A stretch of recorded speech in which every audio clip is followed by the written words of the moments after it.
Bueno, acá estamos otra vez. Hola a todos. Hola ¿Qué tal? Claudio, hola Mucho Álvaro. gusto, Liliana. Hola, ¿qué tal? ¿Qué tal? Hoy con Álvaro queremos entrevistar a Liliana Soria. Tenemos el gusto de que nos haya permitido entrevistarla. La doctora Liliana Soria es especialista en ginecología y obstetricia, se formó en el Hospital San Martín y ejerció muchos años en el Hospital Mi Pueblo de Florencio Varela, llegando a ser jefa de servicio de obstetricia. Bueno, así que, como les decía, vamos directamente en relación a esta medicina que nos gusta ejercer. Liliana, desde tu experiencia y desde tu aplicación y concepción de la medicina, ¿vos cómo pensás la sanación y la curación? ¿Qué diferencias hay? ¿Cómo lo entendés? Me parece que la curación es algo más superficial, no es tan más profundo. Es el tratar a un paciente, es más externo al paciente, ¿no? Es tratar una enfermedad que no sabemos si va a llevar a la curación o no. La sanación se trata de algo mucho más profundo que sale del paciente, donde se necesita la colaboración del paciente. Y nosotros lo único que podemos hacer es rescatar desde el interior de ese paciente esa posibilidad de espiritualidad y de introspección, de mirarse hacia adentro a ver qué es lo que le está pasando, que se está enfermando. Lo otro es más externo, ¿no? Es decir, nosotros le damos una medicación y el síntoma pasa, pero pasa el síntoma. La enfermedad puede aparecer o puede aparecer en otro lado. En cambio, Claro. la sanación es la sanación del alma, del espíritu, desde adentro, la sanación desde adentro. ¿Querés contarnos un poco tu experiencia? ¿Cómo fuiste? Porque vos tenés la misma formación que nosotros, ortodoxa.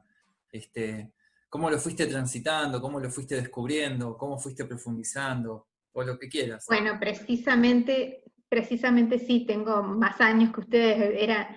En aquella época se estudiaba, nunca nos dijeron de la importancia que tenía la psiquis sobre las enfermedades, ¿no? Sobre el cuerpo.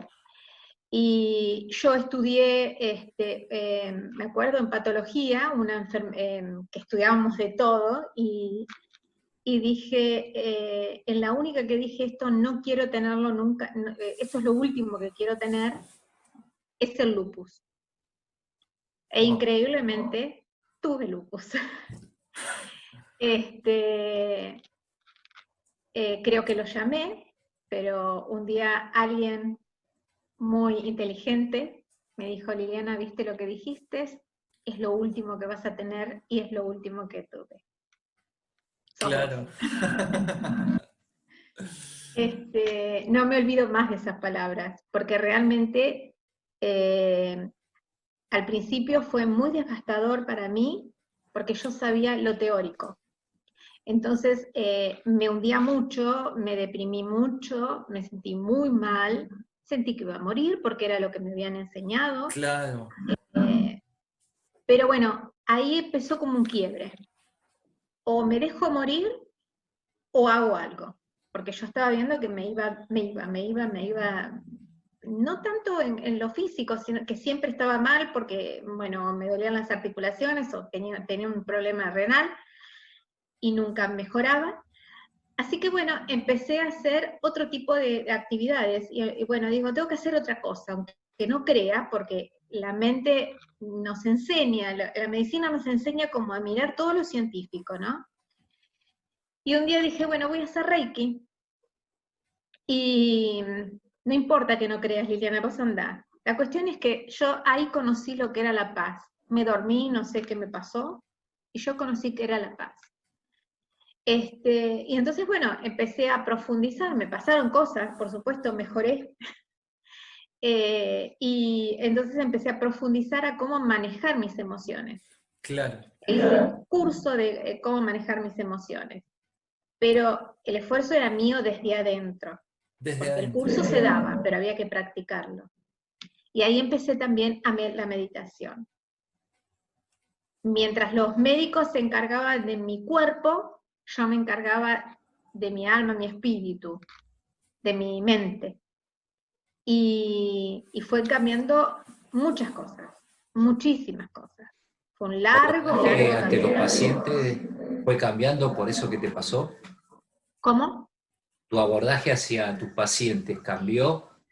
Se profundizó, digamos, porque yo siempre tenía como una cuestión de, bueno, a ver, pero ¿qué te pasa? Y me dice, pero me duele. No, no, no te estoy hablando del síntoma, te estoy diciendo qué te pasa en tu caso, qué te pasa en tu matrimonio. O sea, no, yo sí lo profundicé, por supuesto, porque, bueno, desarrollé más la intuición, bueno, todo era trabajar el hemisferio derecho, ¿no? Y, y sí, lo profundicé muchísimo más, muchísimo más. Eh, no sé si puedo decirlo, pero visualizaciones, Sí, intuición, yo me acuerdo una, por ejemplo, una paciente que estaba con un embarazo ectópico complicado, entré a terapia, la toqué, cerré mis ojos, y ella después me dijo que ella había sentido tranquilidad en un momento, que había sentido una paz increíble. La operé, salió todo bien y qué sé yo, y después me dijo eso. Pero bueno, pedí que tuviera luz. sí, sí, sí, Mis manos y la sí. paciente. Algo se activó más allá del protocolo clásico, digamos, ¿no? Exacto. Hay- algo Conmigo más, también, ¿no? tal cual, tal cual. Exacto. Y de alguna manera, por lo que decís, es transmisible, digamos. Algo se puede transmitir de eso. Si vos lo Sí. viviste, viste, por lo que vos estás diciendo, si uno lo vivió, lo puede transmitir. Y Yo lo vi. esa activación desde dentro que uno puede generar en uno, de alguna manera se transmite y el paciente puede activarlo también. Exacto, exacto. Yo hice lo mismo. Bueno, me pasaron con varias cosas, ¿no? Pero me acuerdo de eso porque ella no me vio, yo solamente le toqué la mano y bueno, me dijo, yo sentí que alguien me tocó y que me quedé totalmente tranquila, pues estaba asustada porque era un complicado, ¿no? Estaba una hemorragia Claro, abdominal. Eh, También lo había utilizado en mí primero, ¿no? Porque yo, además de lupus, tengo un SAF que me provocó trombosis y microinfartos. Y uno de los microinfartos me dejó sin la audición del oído izquierdo, derecho. Y eso me molestaba muchísimo, no podía estar en reuniones donde hubiera mucho, mucho ruido, bueno, y empecé a traer esa luz del universo y a llenarme de energía, de energía, de energía, de energía, hasta que un día se fue desapareciendo los síntomas. No te digo que escucho perfectamente, pero fui a hacerme una audiometría y me decían, esto no puede ser. Ah, le digo, bueno, eh, era muy joven, entonces era muy, claro, muy así. Y sí, sí, yo escuchaba y ahora puedo estar en lugares ahí donde hay ruido que no me molesta porque me provocaba dolor los ruidos. Así que lo primero lo viví yo, esa energía lo viví yo. Puedo contar un montón de cosas, pero bueno, eso hay que vivirlo y creerlo para él. claro. De todas maneras se genera algo diferente cuando uno lo vivió, cuando uno lo atravesó. Exacto, Se transmite desde otro lugar, ¿no? exacto, desde la Claro, propia experiencia. claro. Igual vos nos decías que ya intuitivamente, ya desde que empezaste a ejercer la medicina, sentías como que había algo más allá de los síntomas. Sí, no sé por qué, qué Claro, era lo que me pasaba, no sé, pero sí, sí lo sentía, lo sentía. claro, Y a medida que uno lo va practicando y va hablando con el paciente, y el paciente, a veces cuesta sacarle algo al paciente. Otros que me conocían desde hace mucho tiempo ya me decían, sí, Liliana, me pasa esto. Y hay claro, pacientes que todavía me ven porque, bueno, les cuesta mucho la aceptación de que estoy jubilada. Todavía me ven, hay pacientes que les cuesta mucho porque enseguida se van al síntoma, no pueden despegarse del síntoma. Es decir, no lo pueden unir a la emoción. claro, La otra vez hablábamos con Marcelo que uno, por más experiencia, sabiduría y herramientas que le dé el paciente, la llave de la sanación está dentro del paciente. Entonces, hay personas que por ahí vas a tardar 2 consultas y hay personas que por ahí estás 4 años, hay personas que por ahí nunca llegas. Sí. Pero eso es, para que la persona esté sana, tiene que estar comprometida ella misma, en aceptar la enfermedad, que es algo Yo muy no, difícil. yo no Uno sé, puede decir, Álvaro, qué me "Mira, yo pasó. acepto estar enfermo con tal o cual cosa", pero desde adentro todavía negarse. Hay muchos mecanismos psicológicos que están involucrados en negar que uno está enfermo, para la parte de afuera, para la parte de adentro, para la preservación de la misma psiquis, ¿no? Negar la enfermedad. Y eso termina enfermándote más. Te voy a hablar como paciente. Como paciente yo lo negaba, no podía ser que a mí.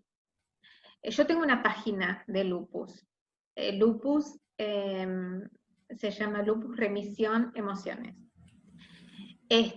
Me costó mucho, hace 7 años.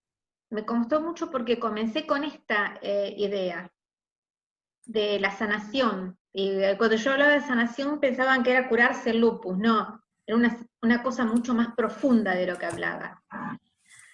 Y la empecé porque empecé a ver qué era lo que decían las otras páginas. Las otras páginas decían que el lupus era mortal, que el lupus era incurable, y esas dos palabras no me parecían que ningún paciente podía tener ganas de salir y de decir, bueno, voy a salir, voy a hacer algo. Me costó mucho, y ahora cambiaron las páginas, mucho el concepto, y ahora ya están hablando más de lo emotivo. Y muchos de los pacientes, son 40.000 y pico, 43.000 personas que me siguen, muchos de los pacientes ya dan su testimonio como que sí, Wow. que fue así, pero costó. Te lo digo Impresionante. como paciente, yo pasé por eso, es decir, pasé por la negación, después la negación de la medicación, que es muy frecuente, la negación y hay que, en la entrada de mi página dice, primero aceptar la enfermedad, después aceptar la medicación y después ver para qué vino la enfermedad. Esos son los 3 pasos que yo sugiero siempre que uno se deben pensar, qué nos pasó que llegamos a esta situación. Claro. Sí. Vos sabés que yo tengo las pacientes lúpicas que tuve, en mi caso fueron mujeres, ¿no? También siempre vinieron de alguna crisis muy importante, familiar, divorcio o económica, que les hizo disparar. Y yo las tengo mucho aprecio justamente porque son las que tengo, me tocó gente muy positiva y que después se terminó atendiendo conmigo, con reumatólogo, pero después me venían a ver a mí, porque justamente por hablarles un poquito más de lo que consiste la enfermedad y en lo que podían llegar a sentir en el futuro, y el acompañamiento ahí es fundamental, en cualquier enfermedad crónica. Sí. La otra vez Sí. hablando de enfermedades crónicas, que creo que es en donde mejor funciona el concepto de sanación. Pero la otra vez Marcelo me lo dio vuelta y me lo preguntó en una enfermedad aguda como una neumonía, no sé, una artrosis, bueno, Sí, una artritis o algo así. Pero es lo mismo, llegamos a la lo conclusión de que mismo. es lo mismo, porque si vos le hablás al paciente que tiene una neumonía y le decís, bueno, mire, usted va a estar 10 días con mucha dignidad y después va a estar 1 mes y medio, 2 meses con mucha astenia, con mucha fatiga. No es lo mismo que darle un antibiótico, mandarlo a la casa y después el hombre se siente mal, piensa que no se curó, quiere que le hagan una tomografía, va a la farmacia, le dan una pseudoefedrina, se agarra una arritmia. Es lo que pasa por no hacer bien el trabajo en el momento, ¿no? Y por no tomarse ese tiempo con el paciente para explicarle el curso de su enfermedad. Sí, fíjate El que factor es tiempo es fundamental. apoyado absolutamente en la relación médico-paciente, ¿no? Sí, sí, Está, sí. Fundamental. la sanación, ir más allá de la curación, digamos, está apoyado absolutamente en la relación médico-paciente. Y la calidad atencional, ¿no? La calidad atencional, no sé si usar empatía, una escucha humana, si se quiere, o empática, tendríamos que pensar cómo definirla. No solo lo técnico, pero sin excluir lo técnico, ¿no? Lo técnico tiene que No, por estar. supuesto. Claro. Creo que uno es mucho más empático cuando tiene más experiencia y le hayan pasado más cosas. Por eso por ahí nosotros estamos haciendo esto con gente más o menos de nuestra generación que ya pasamos la página de la formación automática de la facultad y que ya hemos pasado cosas en la vida, y ya te da otra perspectiva de la vida y del paciente, ¿no? Tenés otras armas ya, otra intuición, la forma de comunicarse, es distinto. No sé por qué, pero creo que todos los pacientes que siguieron viniéndome a ver eran porque creían en esta situación y además veían que sanaban, que realmente desaparecían. No sé, puedo dar un ejemplo. Una chica se fue tenía HPV y estaba totalmente curada porque yo le había hecho un lip y qué sé yo, y se fue de vacaciones con su ex y su ex y sus hijos. Y resulta que cuando estaba allá, no sé si fueron los nervios o qué sé yo, empezaron a salir condilomas. Vino como loca. Entró al consultorio, le dije, sentate, vamos a hablar, vamos a charlar, que me contó todo lo que le había pasado, qué sé yo. Se vino de las vacaciones. Bueno, yo le saqué algunos, qué sé yo, la semana que viene vení que seguimos. La semana que viene, la otra semana no tenía nada. Nada tenía. Lo que es la inmunidad, ahí por supuesto es la inmunidad con el HPV, ¿no? Pero ella lo vio, que al tranquilizarse, desaparecieron los condilomas. Y así con un montón. Te hablo del condiloma porque es algo ginecológico y es lo que más por ahí veo, ¿no? Consulta, Liliana, pero, sí. Y en tu experiencia, ¿vos llegás a percibir algo en aquellos pacientes que no responden, que los hay, ¿no? Que por ahí uno se toma entrevistas y el paciente no responde, no hace el cambio que uno supone que debiera hacer. No sé, ¿qué experiencia tenés? ¿Cómo lo ves? Mirá, vos creo que me conocés que soy muy persistente. Hay gente que me ha llevado años poderla cambiar. Años, ¿eh? No cambiar, porque veía el potencial interno, ¿no? Claro. Vos imagínate que yo trabajo con gente que vive en otros países con otras culturas, ¿no? México, Colombia. Claro. No, tal cual. Entonces era la persistencia de seguir y que viera y que te pasó, mirá lo que te pasó, hasta que terminaran de contarme, porque fundamentalmente lo que les había pasado hasta los 7 años era lo más importante, y hasta que entendieran eso, ahí descubrí un montón de cosas y sacaban cosas que, por ahí me contaban cosas que no se les había contado nunca a nadie. Entonces fue persistencia, sobre todo más me cuesta con los hombres. Era un hombre, realmente estaba muy mal, hoy está muy bien, por suerte, creció mucho porque estaba muy infantil, y bueno, yo le hice poner cuáles eran sus ambiciones y las cumplió casi todas. Uh-huh. Pero me costó, sí. Era persistir. Y cuando no tenemos empatía, ¿viste? Si el otro no responde a lo que yo le digo, quiere solamente medicamento, y yo no me siento que soy médica, yo no siento que yo le sirva a ese paciente. A mí me diste un tip muy bueno sobre la medicina de integración, que no se me había ocurrido, o sea, mentalmente, de que el hombre haga una lista de ambiciones o de deseos. Está muy bueno eso. ¿Cómo se te ocurrió? ¿Cómo te vino a la mente? ¿Cómo te funcionó con los pacientes?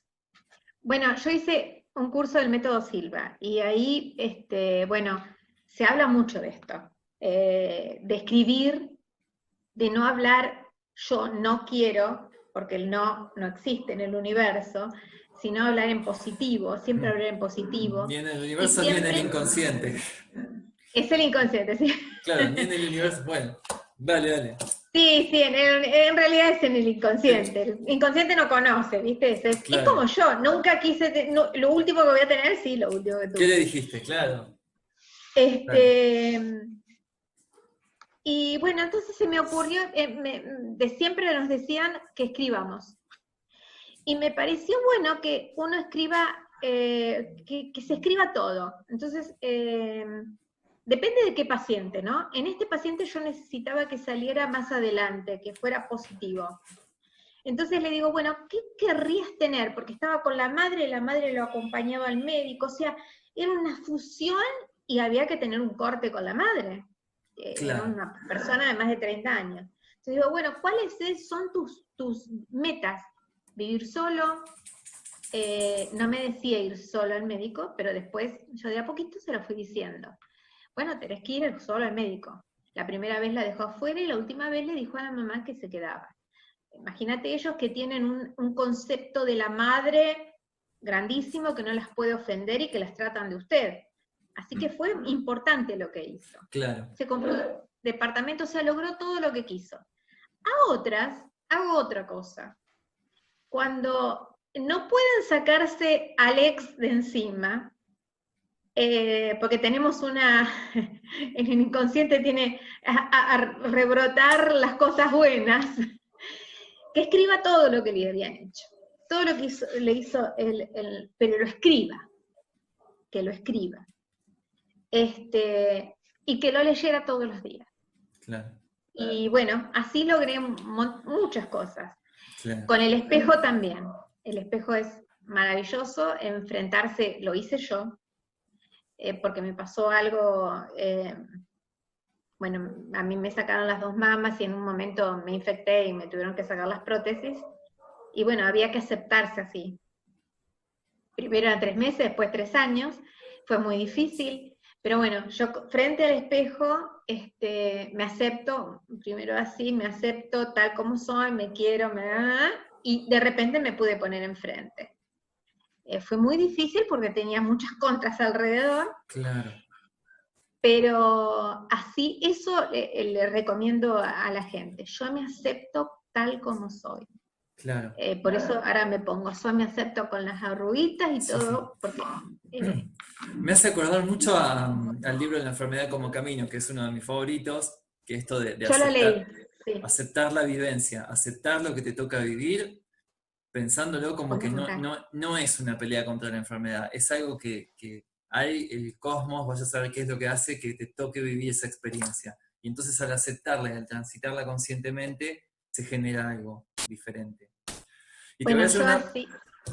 Dale. Sí. Y te voy a hacer una pregunta decir... más que no te tengo que hacer, bueno, no te la tendría que hacer, pero te la voy a hacer igual. No, en realidad, en ese mismo libro, La enfermedad como camino, no sugieren pensar linealmente, sino describen un método de investigación profunda de lo que te está pasando cuando estás enfermo. Estoy acá con mi perro, que me vine a jugar.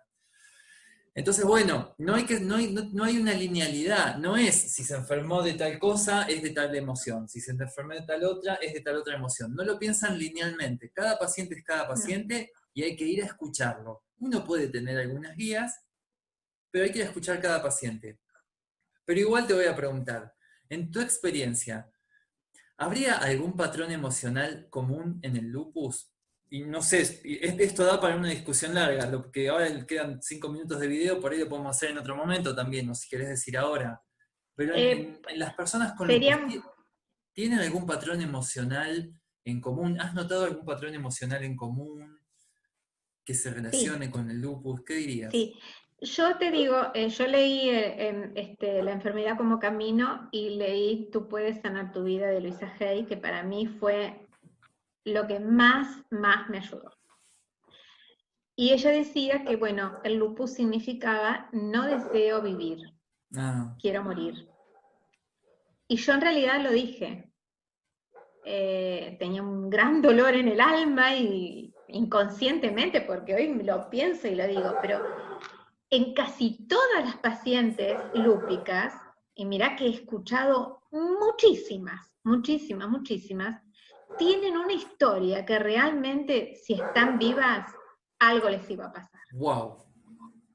Sí. ¡Wow! Increíble. Tienen una historia muy fuerte. violaciones, padres golpeadores, alcohólicos, padres que las han violado a ellas. Historias muy, Tremendas. muy duras. Sí, Tremendas. muy duras. Por eso te digo, creo que por eso hay que sacarla de esa situación. Claro, hay que salir de ahí, claro. Sí, la pulsión A mí, le pasó. a mí me pasó, vos fijate que lo que me estoy acordando de una paciente y psicológicamente muy fuerte y lo manifestó por el lupus, porque se había divorciado, le habían estafado, se quedó sin trabajo de toda la vida, que vivía de clase media re bien, a estar súper pobre, y todo eso en menos de un año, y se la aguantó y salió a flote, y después le agarró el lupus. Mira. Es muy frecuente. El nivel de resiliencia era increíble. Yo digo, ojalá fuera como vos, que me aguantaría todo eso, ¿no? Bueno. Es fuerza interior, yo te digo, o sea, uno habla así muy fácil, pero es un largo camino, es un largo trayecto. A mí me pasó lo mismo, Claudio lo sabe, Claro. yo me separé y fue muy difícil el enterarme de ciertas cosas y eso me deprimió muchísimo, muchísimo, muchísimo, muchísimo. Y ahí apareció el lupus, pero yo tenía otras enfermedades. Y a medida que me fui yendo para atrás e investigando, yo venía desde muy chica padeciendo situaciones feas. Nadie me violó ni nada, pero sí situaciones muy parecidas a las que se estaba viviendo de grande, y que yo pensé que a mí no. Entonces, creo que ahí está la situación. Por eso, no es contra el lupus, es la historia que te toca vivir. Exacto. Y el lupus es algo más dentro de tu vida. Este concepto que hablábamos, Álvaro, de uno integrarse con la enfermedad, integrar la enfermedad con uno, aceptar, atravesar. Igual, yo cuando en mi página digo, esto es para el lupus, pero es para todas las enfermedades, porque acá lo primero que se afecta es el sistema inmunológico. Entonces vos podés tener lupus, podés tener artritis reumatoidea, que es lo más frecuente, esclerosis múltiple, cualquiera de las enfermedades autoinmunes, pero también podés tener cáncer. Porque las células del cáncer, las células neoplásicas andan dando vueltas siempre, pero el sistema inmunológico, que es tan preciso, las destruye. Si baja el sistema inmunológico, el cáncer aparece. Claro. Por eso yo lo he visto, una misma paciente y otra misma paciente con el mismo tipo de cáncer, la misma estirpe, qué sé yo, una se muere enseguida y la otra sale. Claro. Entonces me decís, ¿por qué? Salió porque tiene otro espíritu, otra empatía. No es solo la cuestión empírica de hacer un recuento de blanco, sino la personalidad y cómo encara la enfermedad. Es increíble, pero es así. Uno lo ve, pero no está escrito. Es algo que... No, pero yo creo que si cualquiera de nosotros lo intentara ver, lo ve. Sí, lo sí, ve. Sí. Yo tengo un grupo de compañeras que son de mi edad, y por ahí cuando hablamos todos juntos nadie habla de esto, pero después no, me acuerdo, me fui con uno muy conocido acá en La Plata, por supuesto que no voy a decirlo, y me dice, me parece que a mi hermana le agarró una leucemia, le agarró, se le murió la madre. Y yo creo que una paciente le había dicho eso, y yo creo que sí, me dijo. Y me dejó medio así, ¿viste? Digo, dijiste eso. Es increíble, porque no lo había escuchado nunca, no me imaginé que él pensaba como yo, porque yo hablo con quien realmente me entiende, si no, ¿viste? Claro. Es imposible hablar de esto. Y sí, yo creo que además tuvo otros problemas anteriores, porque ya a los 65 años a los 50 y pico de años que respondas con eso, venís trayendo cosas, más cosas. Pero lo desencadena eso. Como bueno. me desencadena. Uno puede hablar de las cosas negativas de la medicina victoriana, pero tenía cosas positivas que a la gente le decía, estaba con una enfermedad, bueno, cambiá de aire, andate a vivir en un lugar con un clima mejor, o pedite unas vacaciones, y eso mejoraba el sistema inmune, hacía que la gente viva más. De alguna forma funcionaba. No es que estamos comparando épocas distintas, pero funcionaba. Había cosas que funcionaban. nosotros juramos por Hipócrates, ¿no? Hipócrates, ¿no? No me equivoco. Sí. Porque yo iba a decir... Hipócrates lo que decía era maravilloso. ¿Y cuántos años antes de Cristo lo dijo? Para mí fue sensacional. Yo ahora que estoy estudiando un poco la historia así de la medicina, fue un sabio. Mirá, lo que más me gustó de Hipócrates es lo que decía que de no intervenir, Claro. de escuchar al paciente. Y fue antes de Cristo. Es increíble. La historia en realidad de la medicina habla mucho de que ellos sí miraban, a pesar de que no creo que lo hayan visto, que sí miraban la integridad, cuerpo, alma y espíritu. Claro. Me llamó muchísimo la atención. En no Bueno, dañar, eso decía, no dañar. No, primero no dañar, Claro, primero noche. primero. Bueno, ahí tenemos otro capítulo. Sí. El capítulo de... Nosotros hemos desarrollado, claro, toda una parte de lo que sería consentimiento informado, mucho más abarcativo, para que uno está indicando prácticas que por ahí son nocivas para el paciente por el tipo de personalidad. Cada persona es distinta y tiene el derecho a saber, ¿en serio me va a hacer bien hacer quimioterapia para cáncer de páncreas o no? ¿Qué hago? ¿Tengo que hacer todo para salvarme? ¿Quiero calidad de vida?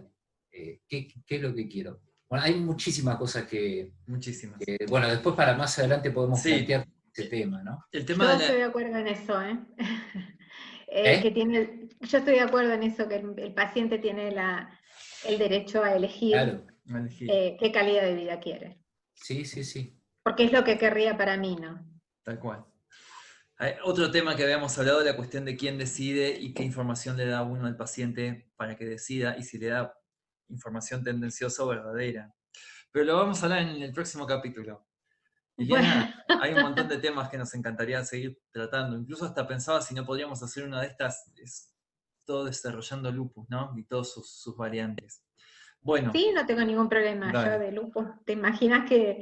Pero también hablando siempre como integridad, ¿no? Como integridad, claro. Liliana, te agradecemos muchísimo. Estuvo buenísimo, me encantó. Gracias a ustedes por convocarme. Dale, por transmitirnos tu experiencia, por la claridad con lo que lo haces. Bueno, un abrazo, nos vemos la próxima. Un gusto. Gracias.